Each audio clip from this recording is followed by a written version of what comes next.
Those were the words that set everything in motion. A promise, a declaration, a hint that maybe, just maybe, this time would be different. We're talking about Travis Barker and Kourtney Kardashian, the couple that seemed to rewrite the rules of Hollywood romance, the fairy tale everyone wanted to believe in, the kind of love story that felt almost too perfect to be real. And here's the thing about things that seem too perfect. They usually are. To the world, they were it, the ultimate power couple. Rock and roll meets reality TV royalty. A love so intense, so public, so everywhere that you couldn't scroll through social media without seeing their faces, their kisses, their matching outfits. They were the definition of relationship goals, the couple that made cynics believe in love again. But behind every picture-perfect Instagram post, behind every red carpet embrace, behind every declaration of eternal devotion, cracks were forming, quiet at first, easy to ignore, but growing wider with every passing month. Because here's the truth nobody wants to talk about. The brighter the spotlight, the deeper the cracks. And when you're living your entire relationship under the microscope of millions, those cracks don't just show, they shatter everything. I feel like I want to cry. Why?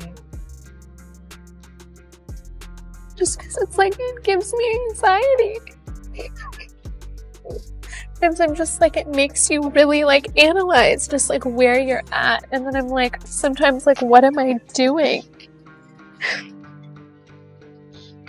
Let's rewind to where it all began, because every ending has a beginning, and this one felt like destiny. Travis and Kourtney weren't strangers who met at some Hollywood party. They were neighbors, friends for years, living in the same exclusive Calabasas bubble, running in the same circles, their kids playing together while they kept things platonic. For the longest time, that's all it was. Friendship, familiarity, nothing more. Until suddenly, it was everything. It was like watching opposite worlds collide in the most beautiful way possible. Travis, the legendary drummer covered in tattoos, the rock star who'd survived a plane crash and lived to tell the tale. And Kourtney, the eldest Kardashian sister, the one who always seemed just a little bit removed from the chaos, the reality TV icon who'd built an empire on camera. When they finally got together, it wasn't slow. It wasn't cautious. It was a whirlwind that left everyone breathless. And then came that proposal. You remember it, don't you? The beach in Montecito bathed in golden light, roses everywhere. Not just a few, but thousands of them, arranged in a perfect heart shape. Candles flickering in the ocean breeze, the sunset painting the sky in shades of pink and orange. And of course, the paparazzi perfectly positioned to capture every single moment. It went viral instantly. Millions of likes, thousands of comments. This is what love looks like. I'm crying, this is so beautiful. Relationship goals forever. The media ate it up. Headlines screamed about the perfect proposal, the perfect couple, the perfect love story. Fans celebrated like it was a royal wedding. And Travis and Kourtney, they soaked it all in, sharing every intimate detail with the world. It was the beginning of something that looked absolutely unstoppable. But here's what really sealed the deal for everyone watching. It wasn't just Travis and Kourtney falling in love. It was their families falling into place like puzzle pieces meant to fit together. Travis had his kids, Kourtney had hers, and somehow, miraculously, they all just clicked. Movie nights, family dinners, vacations where all the kids bonded like they'd been siblings forever. It looked effortless, natural, like this was always meant to be. The public ate it up. Hollywood's most beautiful blended family. This is how you do it right. Everyone had an opinion, and every opinion was glowing with approval. And then came the weddings. Not one, not two, but multiple celebrations of their love, each more extravagant than the last. First, there was Las Vegas. Spontaneous, fun, a little bit reckless. Elvis presiding, neon lights flashing, no marriage license, but all the vibes. It was punk rock and perfectly them, or at least perfectly on brand. Then Italy happened. And when we say Italy, we mean a full-blown fairy tale level production in a castle overlooking the Mediterranean. Dolce & Gabbana everything. More roses than you could count. A gothic, romantic, utterly over-the-top celebration that looked like something straight out of a movie. Every wedding was a performance. Every moment was content. Every kiss was captured for the world to consume. And we consumed it all, didn't we? We wanted to believe in this love. We wanted to believe that happy endings still existed, even in Hollywood. Each milestone was another chapter in the perfect story they were writing together. Or at least the story they wanted us to believe. And just when you thought they couldn't get any more picture perfect, they dropped the news that sent the internet into overdrive. Kourtney was pregnant. Not just pregnant, glowing, radiant, more in love than anyone had ever seen her. The pregnancy reveal was pure theater. Holding up a sign at a Blink-182 concert, Travis drumming in the background, fans screaming, cameras flashing. It was rock and roll meets reality TV in the most Kourtney and Travis way possible. Social media exploded. Congratulations poured in from every corner of the internet. This wasn't just a pregnancy. This was the ultimate symbol of their love, the final piece of the puzzle that would cement them as soulmates forever. Kourtney documented everything, the bump, the cravings, the emotional journey of carrying their first child together. She looked happy, genuinely, deeply happy in a way that felt different from anything we'd seen before. And when baby Rocky arrived in late 2023, it felt like the completion of the fairy tale, the happy ending everyone had been waiting for. Travis and Kourtney had done it. They'd built their perfect family, their perfect life, their perfect love story. The narrative was set. The world believed it. But here's the thing about perfect narratives. They're almost always too good to be true, because while the world was celebrating the birth of baby Rocky, while everyone was commenting heart emojis and congratulatory messages, while the fairy tale was being broadcast in real time, underneath all of that, something else was happening. The cracks were starting to show. And once you notice them, you can't unsee them. It started with a book, Travis's memoir to be exact. And in it, a revelation that would send shockwaves through the entire Kardashian universe. Travis admitted, in writing, for the world to read, that he used to have a crush on Kim Kardashian. Let that sink in for a second. Not just any celebrity, not some random Hollywood actress, Kim, Kourtney's sister. The same sister she'd had a complicated, competitive, often tense relationship with for decades. The same sister whose shadow Kourtney had spent years trying to step out of. For Kourtney, this wasn't just awkward, it was devastating. The kind of revelation that shakes the foundation of everything you thought you knew about your relationship. Because how do you process the fact that your husband once had feelings for your sister? How do you sit at family dinners knowing that information? How do you move forward when the past refuses to stay buried? But it didn't stop there, because if the memoir was the match, Travis's ex-wife Shanna Moakler was the gasoline. Shanna came forward with allegations that rocked the narrative even further. She didn't just claim Travis had a crush on Kim, she accused him of having an affair with her, of betraying their marriage for Kourtney's sister, of destroying their family over his obsession with a Kardashian. Travis denied it, publicly, firmly. He said he never cheated with Kim, never crossed that line. But here's where it gets messy. He didn't deny the attraction. He admitted it, said it was in the past, said it didn't matter now, said he was being honest.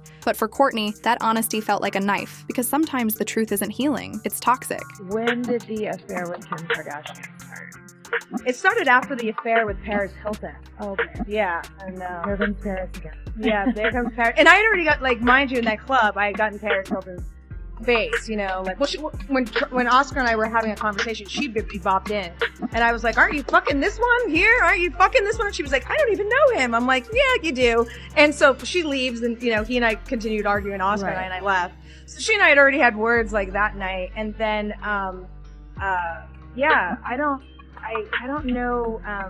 He and I were arguing, and we kind of like separated, but we were still living in the same house. The trust between them cracked. Family gatherings became minefields. Every interaction with Kim carried weight. And the fairy tale that once seemed unshakable, it was starting to crumble. If you know anything about the Kardashian family, you know one thing above all else. The sister dynamic is complicated. And Kim and Kourtney, they've always had tension, different personalities, different priorities, different ways of navigating fame and family. They fought on camera, reconciled off camera, and repeated the cycle more times than anyone can count. But this was different, because now there was Travis in the middle of it. Travis, who'd once looked at Kim the way he now looked at Kourtney. Travis, whose past feelings had become present-day ammunition. Fans started speculating. Was the old rivalry back? Did Kourtney feel like she was second choice? Was Kim secretly enjoying the drama? The internet had theories for days, and none of them painted a pretty picture. Travis tried to shut it down. In interviews, on social media, anywhere he could, he dismissed the gossip, called it ancient history, said his love for Kourtney was real, undeniable, forever. So, was taking his last name a given? Were you positive that was going to happen, or did you think about that for a while? It was a given. Yeah, it was just a given.